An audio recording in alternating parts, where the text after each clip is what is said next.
Well, it is the morning after the completion of the conference, and it has been wonderful to be back in Vienna. I haven't had a chance to see hardly anybody I know in Vienna. I haven't even told them I'm here, with a couple of exceptions, because the problem is if you visit somewhere you used to live, then you want to go and see them and you want to spend all night talking, and I've needed to spend all night working, basically, because there's so much going on. So, the solution is return to Vienna soon. And I can't afford to stay here, but it's a great place to come for a conference. Oh my God, the Hilton does it well. Really does. So most years, whenever I can make it over there, I go to the Hilton at LAX, where Mr. James Rodriguez, for over 20 years, has been arranging the Families and Fathers Coalition of America. It is the families, not the fathers and families. Sorry, James, I've known you for 10 years, indirectly and directly for 5, and I still get the wrong word. It's Families and Fathers, isn't it? Yeah, Families and Fathers Coalition of America. In the UK, we have families need fathers, and until I met you, I thought, well, you're this equivalent of us. No, Families and Fathers in the UK is a charity that helps fathers and mothers and grandparents get to see their children or find a way of resolving conflicts with their exes, mediate wherever possible, avoid going to court, but where they have to go to court, to navigate through the landmine-filled nonsense that's the British family law system, where they still quote from the Magna Carta. As I say, until I probably bore people to death. No, not the original Magna Carta, the new one from 1299, the revised edition. Signed in Runnymede 1215 by King John of all people, who ended up buried in Worcester Cathedral, and his thumb is on display in the crypt. Well, it was when I went to school in Worcester. The people who organised this conference say they live in the best village in the world, Wick in Worcestershire. Just down the road from Pershore. You won't have heard of it. Well, actually, yes, because my father actually co-founded the health centre, Abbotswood, best health centre in the whole of, best health centre I know. And yeah, hello. Yeah.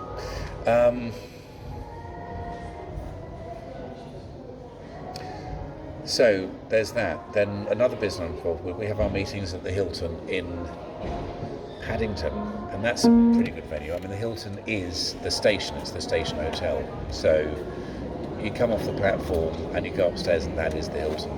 But seriously, this is, and people are now expecting me to play, and I'm not going to. No, so enough of that. But seriously, if you can do it, come to the Hilton in Vienna and stay here for a week. I lived here for 10 months, and that's not enough to see Vienna in, and that was 30 years ago. This bar is as good as it gets. The staff here are superb, and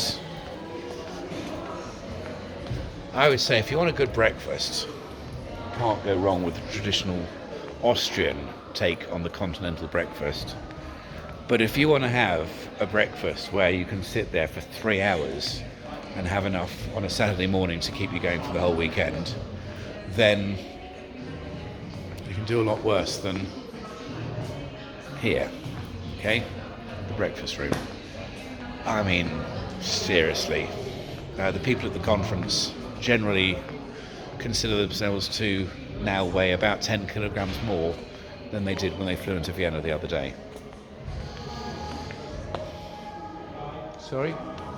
Yeah, the check. That'll be €1,000, please. Yeah. Brilliant. So that's my advert for the Hilton. Not that they need one, because anybody who's ever stayed at the Hilton knows exactly what they're getting. Just like if they ever go to KFC or Burger King or the other place, they know what they're getting. It's time to go to Cologne.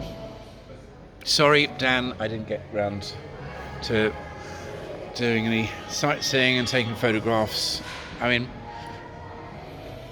my grandfather lived in the 1930s, about 100 metres down there. It's been demolished, it's not there anymore. And then he moved to the Malerhilferstrasse, that is still there. Over there is the Stadtpark, the city park, where you have the memorial to Liszt, to Strauss, the Strauss, I mean there were several, but Johann Strauss, Mr. Blue Danube, and Beethoven. Beethoven, of course, because he's so huge, is not just the Beethoven statue, which is the most ostentatious statue I've ever seen, and he deserves it. He gets a Beethoven square in front of the Ritz-Carlton. Doesn't get better than that. Round the corner, a really cool restaurant called Falco's. It's just brilliant. It's been there for 4 years. If you go to Vienna, go to Falco's. If you want to know about Austrian music in the 20th century, war ein Superstar is what he sang about Mozart in his 1985 video for Amadeus. Well, the very costume he wore in that video is on display at Falco's. It's like the Hard Rock Cafe, but not the Hard Rock Cafe. It's the soft Austrian rock cafe, and it's only Falco. But his ego is so big that's enough to fill a really cool, great big restaurant for the rest of time, because Mozart was the 18th century. Arguably Beethoven was the 19th century, and yes, he was German, but he did his work in Cologne. Cologne? Sorry, I'm tired. A lot of work this weekend. Did his work in Vienna. And in the 20th century, well, a lot of candidates, but in terms of people who are still alive, what's their most enduring memory of Austrian music? Is it Opus, who went to number one with Live is Life in 85? Is it Wolfgang Ambros, who you won't have heard of if you're not Austrian? Is it Reinhard Fendrich, ditto? No, it's got to be Falco. And the British think he only ever made 2 records, Vienna Calling and that other one. The Americans bought Falco 3, his third album, in their millions, and it was all right, but they should have bought his first 2. Check out Hoch wie nie, and in fact the whole Einzelhaft album. Okay, so that's me, over and out from the Vienna Hilton am Stadtpark.